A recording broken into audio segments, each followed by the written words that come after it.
Hi ಎಲ್ರಿಗೂ ನಮಸ್ಕಾರ.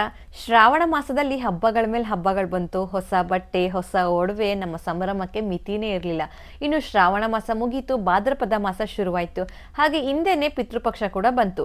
ಈ ವರ್ಷ ಪಿತೃಪಕ್ಷ ಸೆಪ್ಟೆಂಬರ್ 8ರಿಂದ 21ರವರೆಗೂ ಇದೆ. ನಾನು ಕೇಳಿದ್ದೇನಪ್ಪ ಅಂದರೆ, ನಮ್ಮ ಕಡೆ ಪಿತೃಪಕ್ಷ ಮಾಡಲ್ಲ, ನಮ್ಮ ಮನೇಲಿ ಇದನ್ನೆಲ್ಲ ಯಾರೂ ನಡ್ಸ್ಕೊಂಡು ಬಂದಿಲ್ಲ ಅಂತ. ಒಬ್ಬ ಮನುಷ್ಯನಿಗೆ ದೇವರ ಆಶೀರ್ವಾದ ಎಷ್ಟು ಮುಖ್ಯನೋ ಹಾಗೆ ಪಿತೃಗಳ ಆಶೀರ್ವಾದ ಕೂಡ ಅಷ್ಟೇ ಮುಖ್ಯ.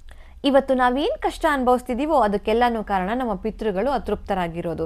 ಅಂದರೆ ಯಾರು ಈ ಪಿತೃಪಕ್ಷ ಮಾಡಲ್ವೋ, ಹಾಗೆ ಈ 15 ದಿನ ಕಾಲಾವಧಿಯಲ್ಲಿ ಮಾಡಬಾರದ ಚಟುವಟಿಕೆಗಳನ್ನು ಮಾಡ್ತಾರೋ ಅವರಿಗೆ ಪಿತೃದೋಷ ಉಂಟಾಗಿ ನಾನಾ ಕಷ್ಟಕ್ಕೆ ಗುರಿಯಾಗ್ತಾರೆ.